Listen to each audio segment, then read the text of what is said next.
Good evening. Apologies for that. We are now recording and streaming live. In the absence of a chairman for the start of this meeting, I'll just read out the introduction and then move to the appointment of chairman as item 1 on the agenda. So good evening, good evening, and welcome to this meeting of Town Council's Leisure Services Committee, being held on the 11th of April 2023. Woodley Town Council meetings are now recorded, with recordings streamed live and stored on the Council's YouTube channel. By virtue of attending the meeting, you consent to having your image and audio recorded for this purpose. If you do not wish for your image and audio to be recorded, then please do not stay for the meeting. For those in attendance, we're not expecting a fire drill this evening. So if you hear a fire alarm, please go to the nearest fire exit and congregate at the fire assembly point, which is the front of the Oakwood Centre in Woodford Park. Thank you. So moving on to agenda item 1, which is appointment of a chairman for the meeting. Do you have any nominations for chairperson this evening? I wish to nominate Bill Soap. I would like to second that, please, Kevin. Okay, and are there any other nominations? Okay, can we take a vote on that, please? Sorry, all in favour?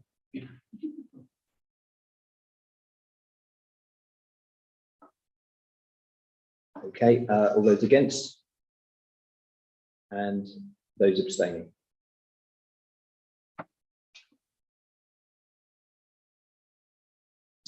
No, that doesn't give us a majority to appoint a chairperson for the meeting.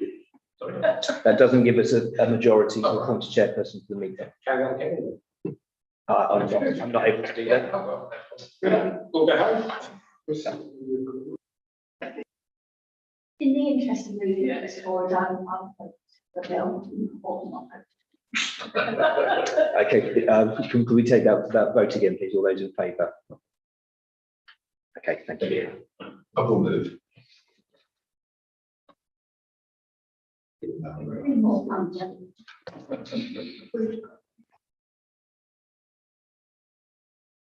Yeah, the drug, didn't you go in?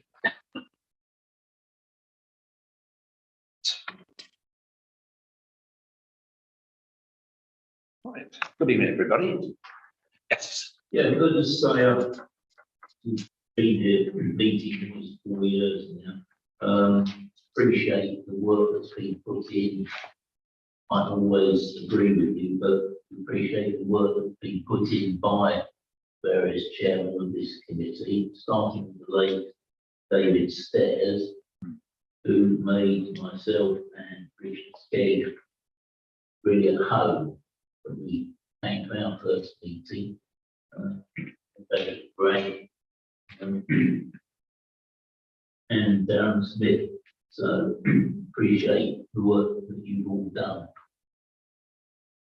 running this committee. Thank you.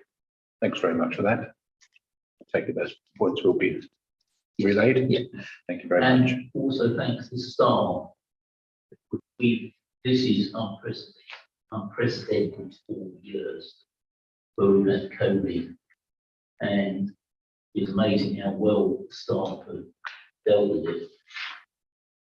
Yeah. Innovative solutions they come up with, and people doing their exercises outside of the car park, and also setting up the online meeting. That should be noted. Yeah, thank you very much. Okay, apologies. Do we have any apologies? Yes, we have apologies from councillors Bragg, Gilder, Lewis and Smith. There's no other apologies. That's it, is it total? Yeah. Do we have any declarations of interest? No. Okay, item 4 on the agenda, minutes of the meeting held on the 17th of January 23. Are you happy that these are a true and accurate reflection of that meeting? And I sign yes, Carol. That was a yes. No, it was a yes. Oh, okay. Okay. Are there any points need to be raised on those minutes before we sign them as correct? Sign now, or do you not require to? Oh, you've got it, okay, at the end of the meeting. Okay, we come on to item 5, which is the budgetary control, and to note the report LS 723. I don't know whether Kevin, you want to Yeah, on this? I think I just mentioned a couple of things. So overall expenditure is at 85% at the end of February. So most expenditure here is where we'd expect it, with the exception of the allotments expenditure, which still shows as low. At the last meeting, there was a question about that, and I didn't advise members that one of the main contributing factors for that was the fact that the allotments lease hadn't been invoiced to the Reading Borough Council, which is a chunk of that. So that is the reason that figure still shows as low. The other expenditure is where we'd expect it to be.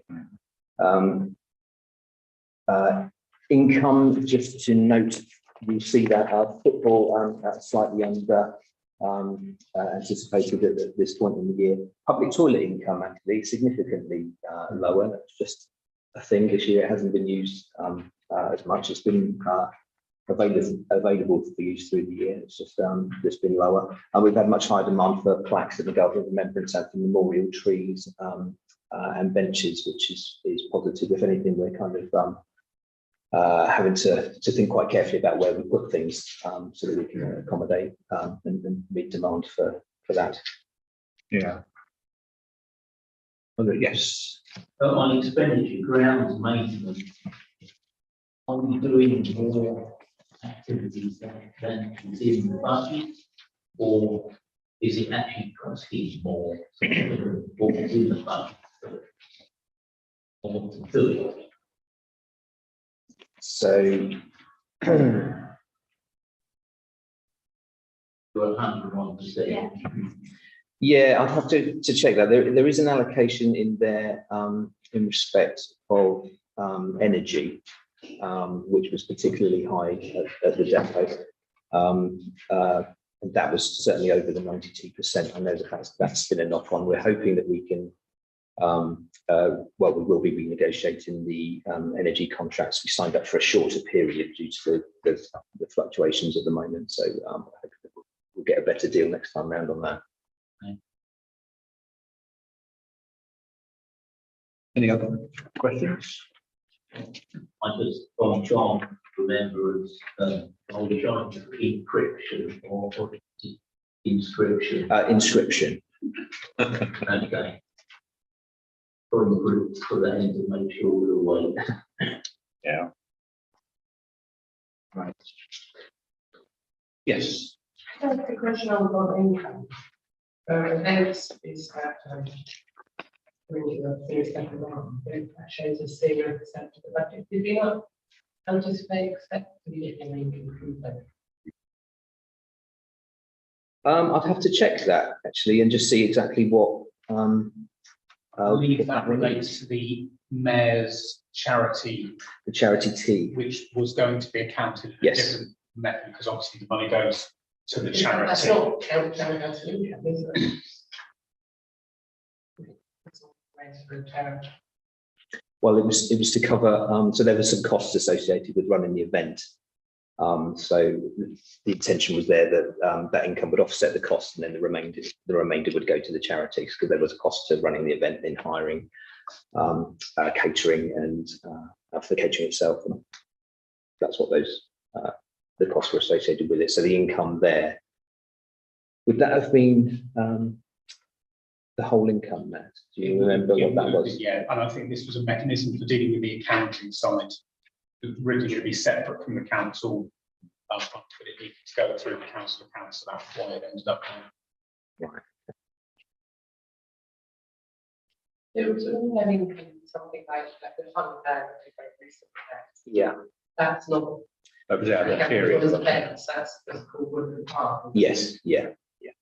But it was outside this period, wasn't it? Yes, that was. Yeah, that was yeah. Okay, no other points? Thank you very much. Okay. We move on to the Park Leisure Centre, sports development activities, and report LSA 23. Thank you. Evening, everybody. So to start off as previous meetings, the two charts, kind of the first one showing gym membership cancellation. You can see the period there between the 1st of January and just before the end of March. The only real thing to pick up on here, again, I'll just run through the kind of more detail relating to the reasons people move to another gym, because I think that's the most relevant. 5 in total in there, one of which went, his golf club has a gym, so he decided he was going to go there instead. One person was looking for a swimming pool, 2 people, the location was better for them. They live right next to the new Park gym, so that's joined there. And one person left because they could join with their family at another centre. I wasn't sure which one actually. Other than that, it's fairly consistent actually with previous months. I don't know why we've had more people move away and we'll go travelling this time, but ultimately these are the reasons people gave. In relation to income, you can see a little increase there, which is actually the result of the January kind of rush. As I'll get further into my report, we had a significant number of people join in January, so that's kind of going in the right direction, which is good.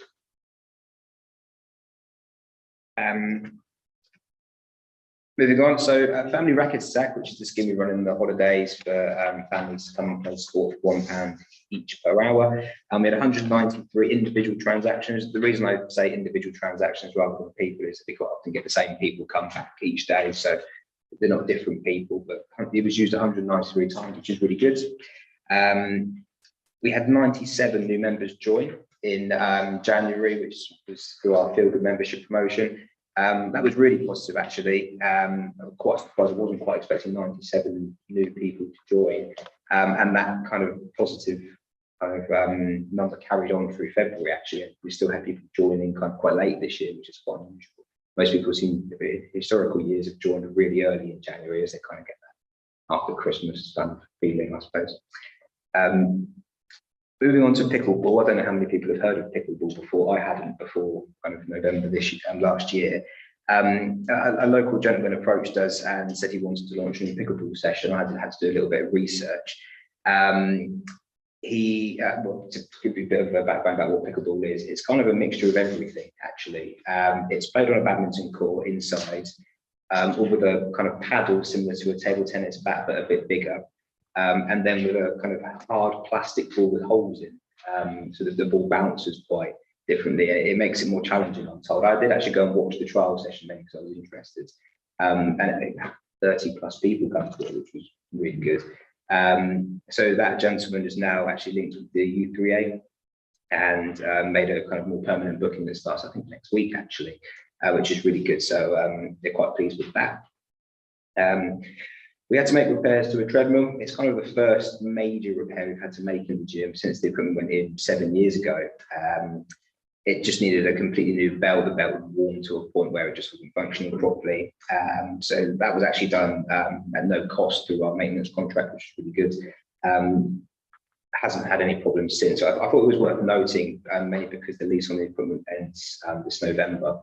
And so that kit actually, it's had a year off in a way because of COVID, where it wasn't used, but actually 7 years with very little damage is quite positive, really. And hopefully we can get through to the end of November and then obviously not to worry about old kit breaking. The paddling pool, we started work again on the paddling pool. A new pump and filter were installed a few weeks ago. It's the first time I've had a new filter since I've been at the leisure centre, so 20 odd years. So I'm intrigued to see kind of what difference it makes in terms of performance and putting over water kind of readings. The pump gets replaced quite regularly just because it gets used so often. As always, we'll be planning to open that for May half term. However, we want to be in a position where if we do get a sudden burst of good weather, we can open it and turn around quite quickly. But historically, the bank holiday weekend, start of May half term is what we go for. Could you open it for the King's coronation weekend if weather was suitable? Potentially, and the moment that we've seen, it's still got the fencing around it. It usually takes a week to get everything kind of out of the pool that's ended up in there through the winter. And then we like to give it at least a few days just cycling so that we can make sure that the readings are consistent. It's easily done if we can get everything out. I suppose it depends really on the maintenance team schedule, because those are the guys that get in there and actually give it a jet wash and make it kind of look a lot better than it does now. It is possible. The sports week is returning again. We did actually run a smaller version of the sports week last year. I did report it to this committee, but this year the schools are a lot more comfortable with the COVID situation. So a lot of the indoor events where schools mix are kind of coming back this year. It will be hosting the opening ceremony dance festival, Paralympics event, cricket one, and a multi-skills event. Detailed plans are kind of still kind of being put together about who's going to be volunteering and helping out. Last year we had a lot of volunteers from the whole school come along and run some of the sessions.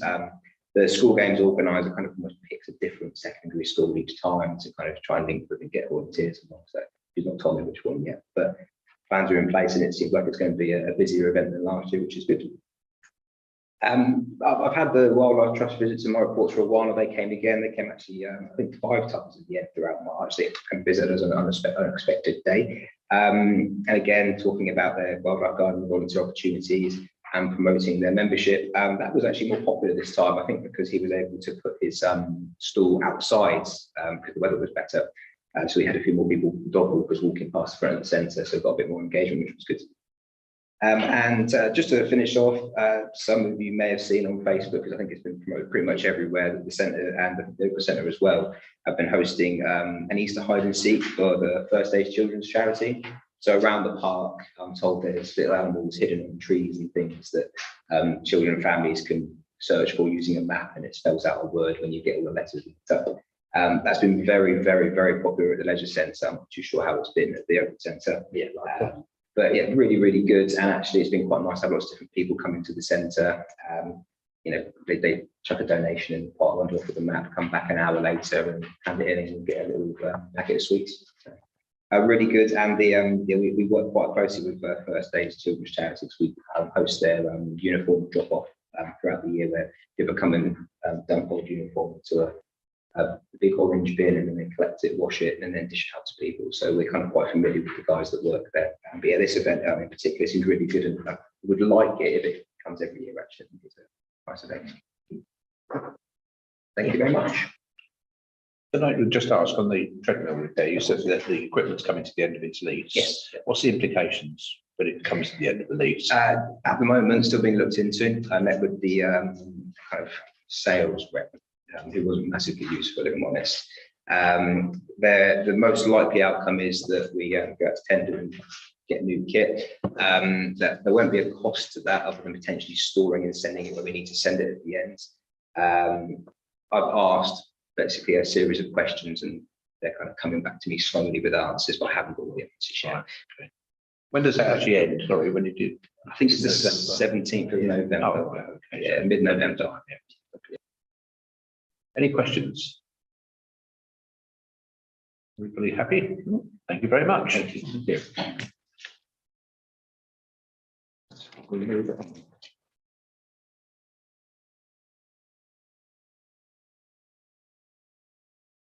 Parks and buildings, that comes to you. Yes, thank you. So the first item on here is quite a significant one, and the Woodstock Leisure Centre is changes that have been announced of VAT on sport. HMRC were defending a case involving Chelmsford City Council, and ultimately they lost that and had to concede that sports provision by local authorities was outside the scope of VAT.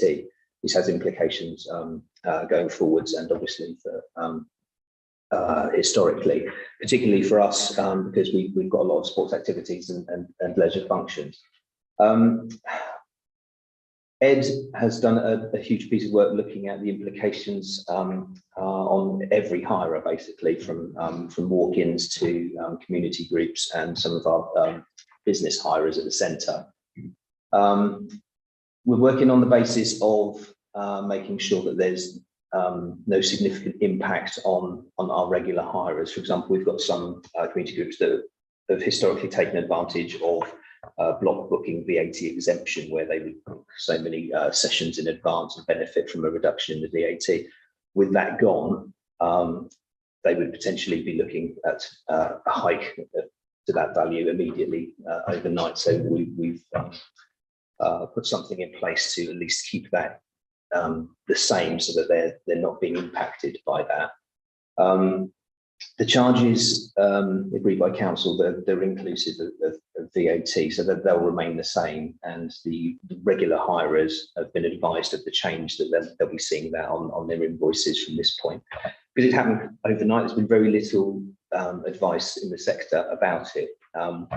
Ed, myself, and finance officer did attend a session with the Steve Parkinson Partnership, who are the advisors to the SLCC.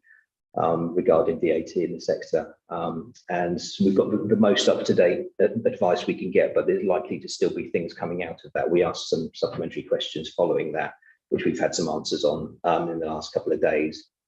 There's still a couple of anomalies with certain hirers that we're not entirely sure, so we'll work through that in this year, and we're assessing what might be possible in terms of claiming back. We can go back a period of 4 years. We can go back potentially to the last quarter of 2018-19, so Q4 of that year, in order to claim back VAT that we've paid back in relation to sports income. In order to do that accurately, we have lodged a claim for that quarter at the moment with some fairly basic information that we have. The advice was to log the claim, work through the absolute detail of that once HMRC have recognised that we've put a stake in the ground in relation to that. We'll do that for each quarter from that period, with the exception of 2020-21, when there is no implication because the centres were shut and we haven't reached the partial exemption threshold for VAT anyway that year. Long and short of that, it's still a bit of a work in progress while the advice comes out. We're making sure, as I said, that customers aren't impacted. We have asked, I spoke to our accountants today and asked that they provide a quarterly partial exemption calculation for each of those periods so that we can see what the implications are in terms of putting in a claim, see what money we might be able to get back. And that will take a bit of time. So I think that the key thing is getting through this year. We'll know much more by the time we come to setting charges for next year. But that's been a big change overnight, which obviously HMRC weren't expecting either. So keeping in the loop, I think, is key to that. And we're talking to other councils and we keep taking that advice from SL60. Paddington, Ed's reported on that, a new pump and filter installed with a view to opening that in early May. Sorry. For the paddling pool. Yeah, you said there is May May. Earlier than me. If I was really optimistic, sorry, that's what Colin told me. I think so. Potentially, we can do it for that earlier period with the coronation, but we need to square that with what. It depends on Colin. Yeah. Woodford Park, Bowles Green irrigation system is now complete, and likewise with the renovation of the service shed there that's got a bit of plant equipment in it and the new water harvesting tank. Wildflower area has been prepared and reseeded around the park. Play areas, we had some repairs carried out by the manufacturer following some issues with the gate hinges, which was to do with poor weld joints, I think. So they have come back and repaired the joints. If they're not sufficient, we will be insisting that the gates are replaced. And we had some damage to the back of the accessible Jeep, where it has a pull-out ramp section, which had become damaged, so they've replaced that as well. Equipment, we've received a number of items of equipment which were funded through the capital programme, which is the tractor-mounted spike, the new cutter deck for mowing the large areas of grass, and a new mower for the Bowles Green. While on Woodford Park, we've had a couple of lights that have been out over towards Coronation Hall. One's been out for a very long time, but one's gone out more recently. We've been struggling to get a contractor to come and attend to those. We have now set up an account through Volker Highways, the same way that rates that working in Borough Council are getting for that. And I'm just waiting for a date for their engineer to come and actually attend to those, but they have been out for some time. Funfair, Beaches Funfair visited in March. We encountered an issue on the first weekend whereby the fairground had set up in a way that impacted on Park Run being able to run on that first weekend. Although they actually did clear the stuff before that date, Park Run have to make a decision in good time before the event to say whether it's going ahead or not. So they had to make their decision earlier that week, while on the basis of the information that they had, and that there were vehicles in the wrong place.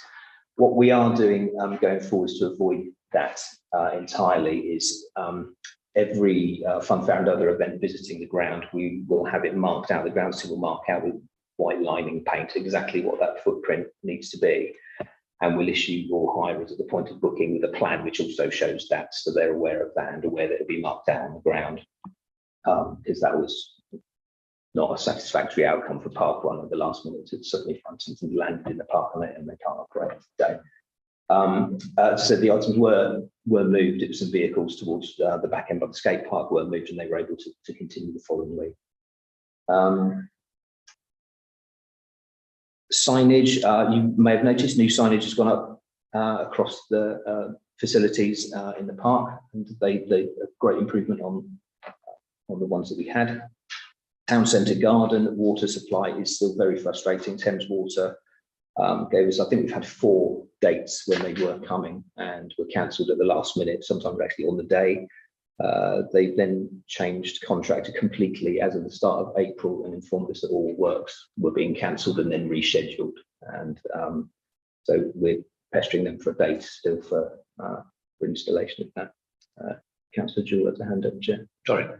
Yes, just to ask, is there a backup plan if that water supply doesn't happen by the time we get to that dry season? Yeah, it's very labour intensive, and it's what we had to do last year, which is using the water bowser and a lot of time to do it.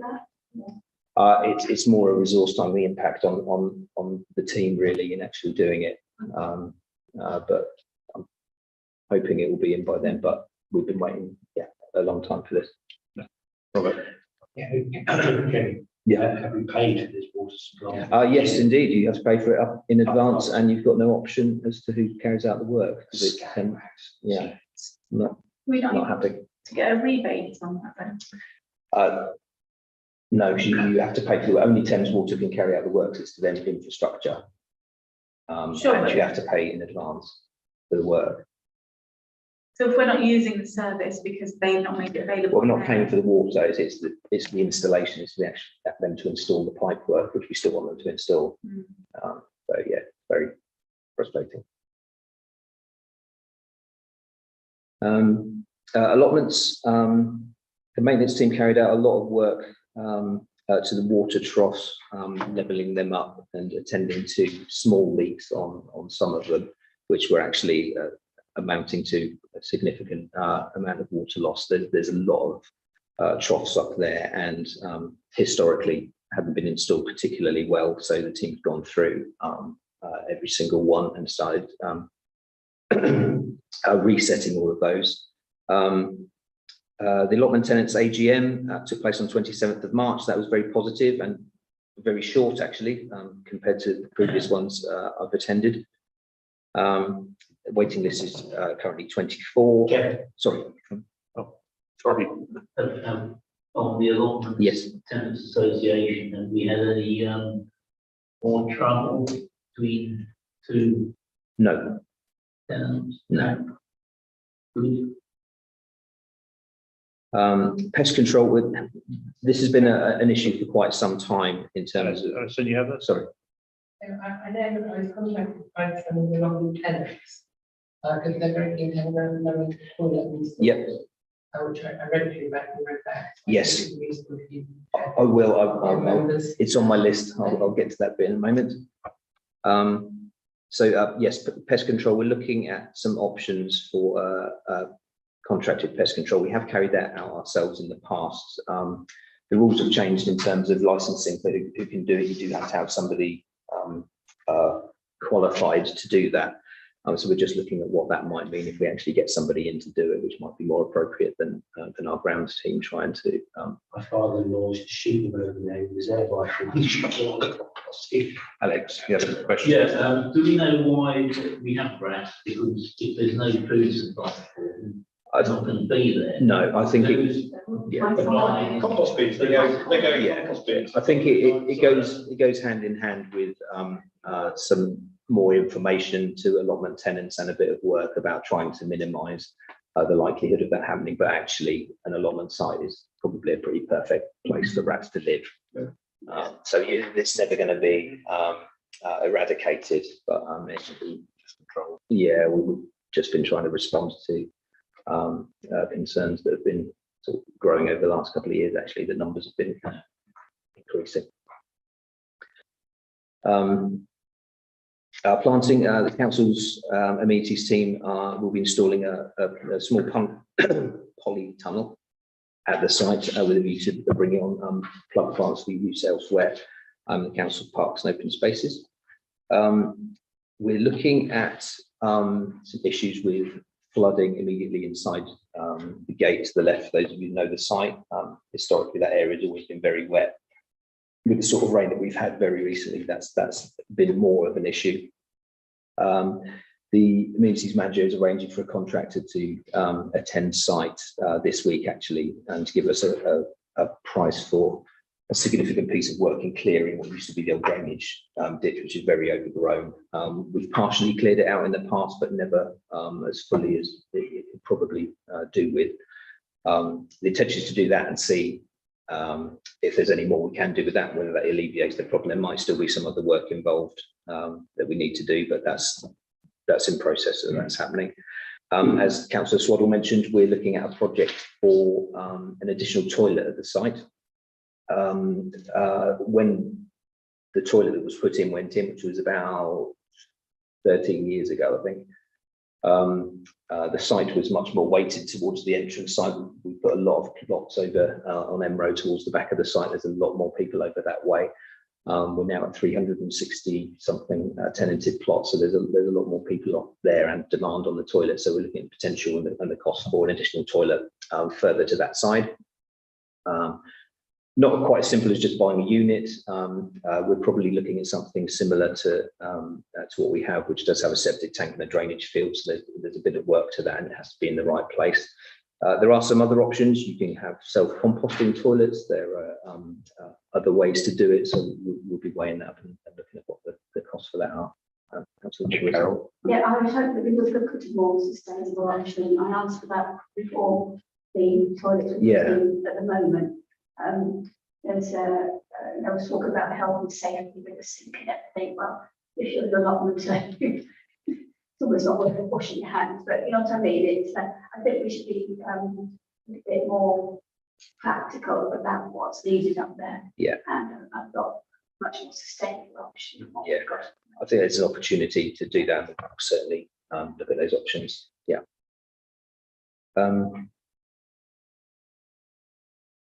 That's it on allotments. Thank you. Alex. Oh, sorry. No, with that. Alex.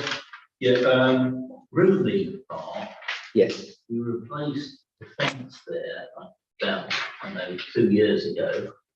And when we did that, we grubbed out some bushes and small trees. Yeah, I know them. And they've never been replaced. Is there going to be any movement on that? I will revisit that with the amenities manager. I know we've spoken about it before and nothing actually happened with it, but I'll put that. Yeah. It's been there about 2 years, so. Yeah. Yeah, we could do with breeze. And Malone, we agreed with David Bragg to have this wild area on the left-hand side. But it keeps getting mowed. And that we would put some posts to stop the mowers going in there and just leave it to wildlife. I don't know if we've got the guts to do that, but let's see what wildlife can do. People grass and things that do grow there will be suited. Things aren't suited to that area, they won't grow. They'll wither and die. So I think, we need to carry on with that. Maybe when the Wildlife Trust comes, you could ask them what they think. I will pick that up with the amenities manager and bring something back for the next meeting. Alison. Yeah, I mean, it's great that we've got the ambition to have a wild area in the lane, and we should be not doing it. I think we should be aiming at in all of our parks. There's some mention in your Woodford Park, wildflower areas being prepared and seeded. But I don't have wildflower areas in all our parks. Yeah, we can certainly expand that. I think what Alex was talking about is something slightly different, which was the margins, and where we do that in certain areas around Woodford Park as well. There's obviously a bit of a balance between amenity space and it being, fit for certain uses, but actually around those margin areas, we do that, but we could do more. Malone Park, we had started doing that, and I think we had a couple of errors, which meant an area got mowed. But I think Alex's point about having something which is a bit more definite and marked out makes sense, that that doesn't happen, and do it in a slightly more formalised way rather than. If the wildflower beds along the bullish open space, they don't mind anything. Yes, yeah, we haven't gone yet there. They do a lot of it. Yeah. Wildflower areas around there, it looks wonderful. If we could do more of that, I think our residents would really appreciate it. I thought the borough did that, because they talk about mass graves, because they shed oblong areas. Oh, they might. We don't do. It No, might be no, both. we don't, no, it's the borough. Well, that's really quite interesting. Whether they do it together, Yeah. it's all grown out, but that's what I know, Redmond was a lot to do with it. We have a bee corridor. Do I remember that? I dream now. No, you didn't. There was Let's talk about the roundabout bees. Yeah, we had a It presentation. was specifically the bee corridor.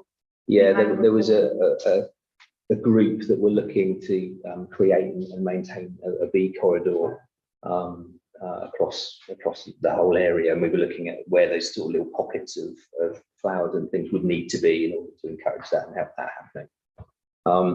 What came of that? Nothing. Oh. It did kind of fall over. But that said, what it did do for us, it did mean that we did put more wildflowers in the park, and we did also do the same at the back end of the allotments. Doesn't mean we can't do more, because I think we can. But It'd be really good to pick that up for next. yeah, it was a really nice principle. Yeah.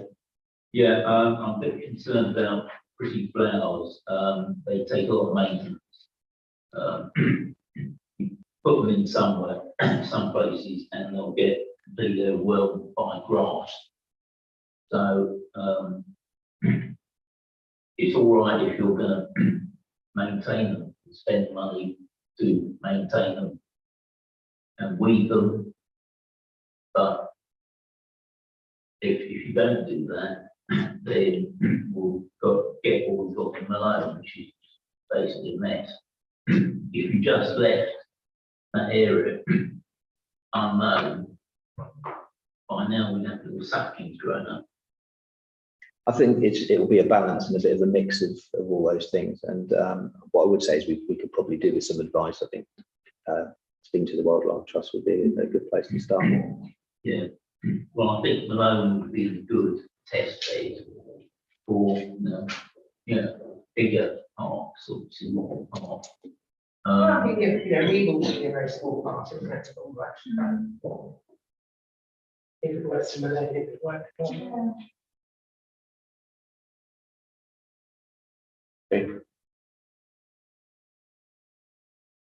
Any other points? Anybody to raise?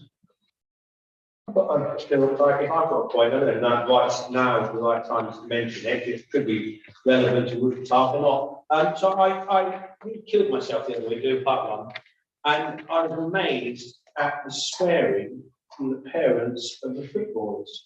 And you've got these little kids that are 7 running around playing football, and the effing and jeffing coming from the parents was unbelievable. I don't know if there's anything can be done about that. Anyway, one of the parkrun ladies was sworn at by a man because she said, "Oh, heads up, watch out, there's people running past," and he gave her a right old swear at. And Rob, bless him, to his credit, he actually went up to this chap and told him that it's totally unacceptable. And I don't think people realise that it's an offence to swear in a public place if you cause distress to other people. Is there anything that can be done to the footballers that come along, because they're hiring the pitches, to have a bit of a code of conduct perhaps? And it's the respect campaign. They do it for They do, kind they of do, conduct, yeah. It's not an uncommon problem, fortunately, and it's always parents. You can usually as well. report them to the local Yeah. FA. Yeah, So it's, You know, you expect it with rugby players and adults at a football pitch, but not kids, parents of the kids. no, Football teams say to the parents, well, you know, you're paid to separately bar attend, you're endangering your child's placing. no, there have been situations where the FA have banned a parent from attending, say, 3 matches or a season for their behaviour. In particular, I mean, the behaviour is never sort of violence, but it will be bad language or aggressive behaviour towards other I parents feel or kids. I feel so sorry for those kids.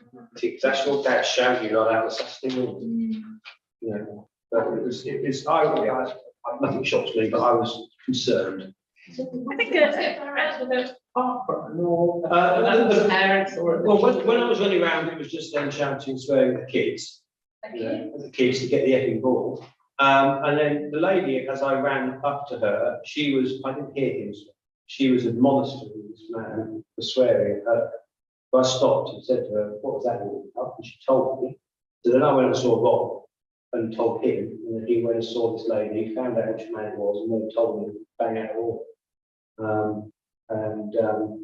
Yeah, it was quite upsetting, really. so. Maybe I don't know if it's when either do you have a mailing list for all the people who hire the pitches?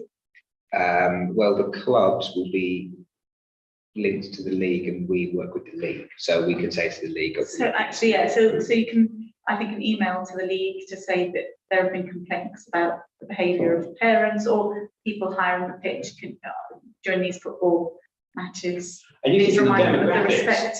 demographics, I walked through the park at 6:40 the other morning, the amount of people are out early in the morning walking their dogs, it's amazing.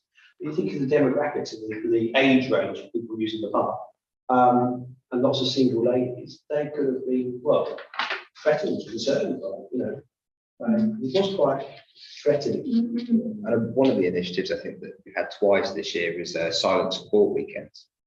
So you're not supposed to cheer, boo, say anything whatsoever. Everyone on the sideline is supposed to be completely silent, and the kids just play football. And I'm pretty confident that surveys from the children said they enjoy the football more when they don't get any support. I actually thought that parents Tuesdays were told to only speak positively, you know, be cheering on and praising, not shouting out criticism.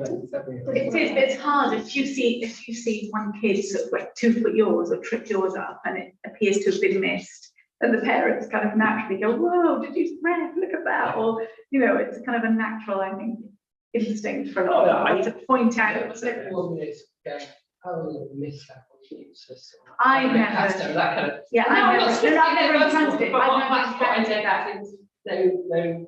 No negative. Yeah, I've only Just more encountered encouragement and praise. where one team has been sort of aggressive to the other, and the parents of kind of the calmer team would be like, "Stop this." Yeah. I also do think parents were not to shout comments at the referee, because the FA wants to encourage respect from the players, completely for the referee. So the parents need to be leading, don't they? Yeah, absolutely. It is the parents. Or we can make it a. So yeah, an email to the league. I can to email, I think the response I've already get is, we know, we try, basically, but I will email it. Just, yeah, so they've gone on the list to email out again, because I know for our football club, they will send out an email to say, look, I know we've never kind of been in trouble here. They'll say it's not necessarily us, but this email has come to remind parents, just like a reminder. It wouldn't surprise me if they probably do it anyway, but if I'll word it in a way that we've had.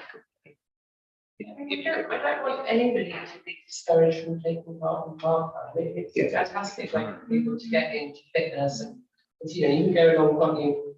And you're not really a runner and Yes. and you get that casual from everybody else. And so, you know, if somebody was put off on their first one or do a parkrun from not wanting to get past the football. Let's say like dog walkers and people use the park, so that's a shame. Right, okay. Youth services. Item 8. Yes. So just by way of update, we did have an informal conversation via Zoom with some members from Early Town Council to see what potential there might be for some joined up working. Just working on a date for a follow-up to that meeting, which I'm hoping some of the organisations that we spoke to previously will be able to attend, so we can have a slightly wider conversation about that. I do have a youth services task and finish working group meeting scheduled for Monday the 17th. And we do have somebody from a local organisation who do provide youth support services coming to that. So I think that would be a useful conversation to bring into the mix as well.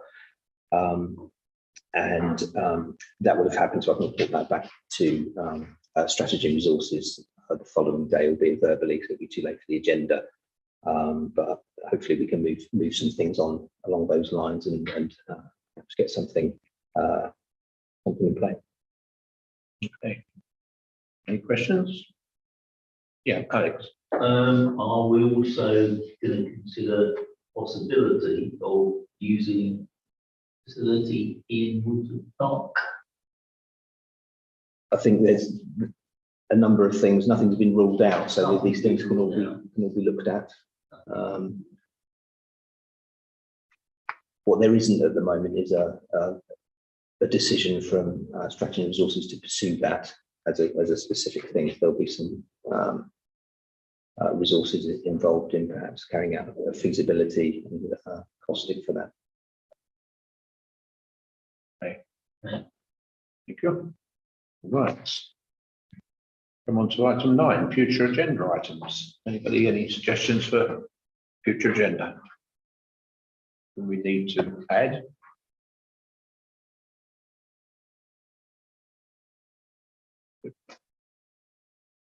Nothing at all? No? Could I just ask you, now that we're coming into the summer, we've got a fantastic children's play area.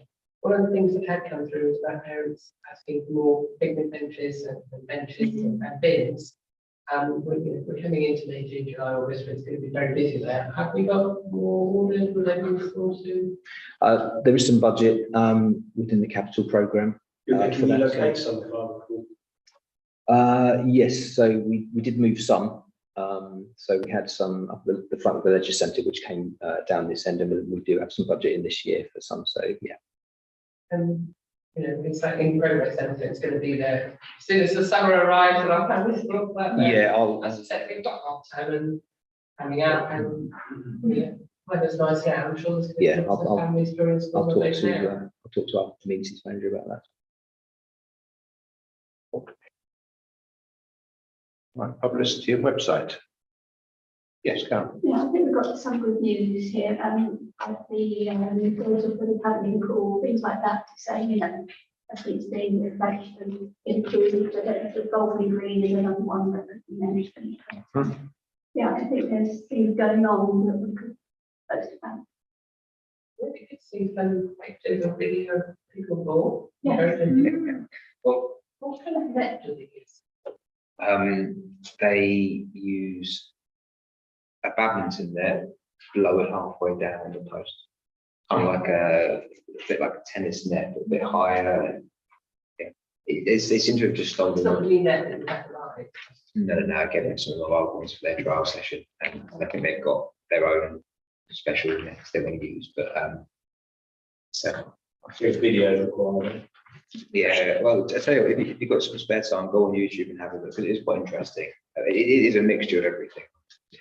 It took me a while. Is it a slower thing? So does it feel that- The ball in tennis, where the ball kind of, I don't know how to describe it really. It's almost like there's not as much bounce in the ball, and it's heavier, so it's actually quite hard. It's harder, which you put more effort into returning it.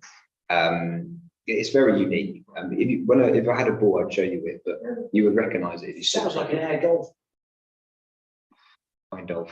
It's I would most it's a bit like a dog ball with the holes in them. Yeah. You would have seen one before. Yeah. So, yeah, if you got a bit of time, I would watch. It was quite interesting. And it's not something you offer at other versions. No, I don't think so. No, apparently there is a ball club. Special thing. I wouldn't have even heard of it if this gentleman had approached me. To be honest. The credit goes to him. Completely off topic, but I should have brought it up then, it just came to me. Did you look any more about opening up membership for teenagers? I did their a parents, little bit, yeah. compared to the full merge? It took a little bit of a backseat, to be honest, just because the end of the financial year kind of takes over everything. And one of the things I have looked into is, rather than opening up freely, so to speak, because our gyms are supervised, it's one of the big problems we have. What one of the other gyms did is had set hours after school, That's right. and then employed a trainer to go in there and supervise when the gym was open to the young people.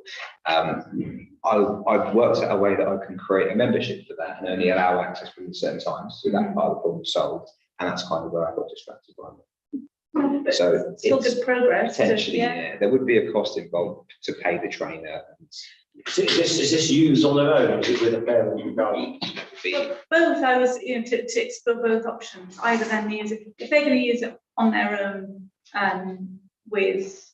with a trainer there, then the parent does need to be there, but if the parent does need to be there, then you don't need the trainer, but it's a way to kind of maximize income, encourage families to attend gym. I think it is possible, basically, it is possible. And there's a few little things I need to find to make sure. I'm Yeah. talking about 14. So we already allow 16-year-old, 16 plus in there. Full merge allowed 13 up. From 13, if your parents have membership there, you can go in with them anytime, I think. And if they don't, it's from 3:30 till 6, I believe, or 5:30, something like either 3:30 till 5:30, 3:30 till 6. But crucially, they have to book before, they have to, the slots, they book their slot. And if they cancel within 48 hours, I think it's free. If they cancel within 24 hours, I think they pay £2 or something like that. There's a set number of slots available for these teenage members, and they have to take responsibility, and it charges their account. You have to upload some kind of banking system, whatever, so that it charges you if you don't show up. So teenagers can't just book. Yeah, but this is for the gym. Yeah. So it just means that we don't lose money as such, and for the young people, it gives them an incentive to go and they've booked a place. Would we need to make the gym teenage only time instead of walking? That's one of the problems I came across is our gym's quite small compared to full merge and other places. If we were to say block out every single day after school from 3:30 to 5:30, would you still allow others in? I think you'd have to, really, other than taking away. People, you know who's in there. Yeah, so I think I can't mention there. I would I think I'd start off by having one set day, just 1 or 2 hours, and just let people book on and see how popular it was. That way we could pay a trainer for a short duration of time, see how popular it was, and over time build it up. And if it became something really popular, you could limit the numbers to make sure you've still got enough space for everyone and things like that. So, it is possible, it's just kind of finding it all together. Can we come back to publicity and website? Do we have anything? Well, I was going to say, we sort of divert off, that's all right, no problem, but just in case there is anything that anybody. it says sports, league, paddling, pool, Yeah. football. I presume there's been some Oh, publicity absolutely. about the Easter egg thing, although I have to say, all I saw a lot of publicity about the Effield and Yeah. the school, the PTA Yeah. thing. I didn't hear about the school. The lady who is involved with the charity posted about it in almost every group I could possibly think of. I Facebook, suppose I'm thinking because it was in the council fund. Yeah. I was in town council. Yeah. I mentioned it and I hadn't seen it. We kind of shared it a couple of times on our pages. I think the town council knew because it did too, but the actual charity were the ones that were going out everywhere. Great. Thank you very much. Close the meeting.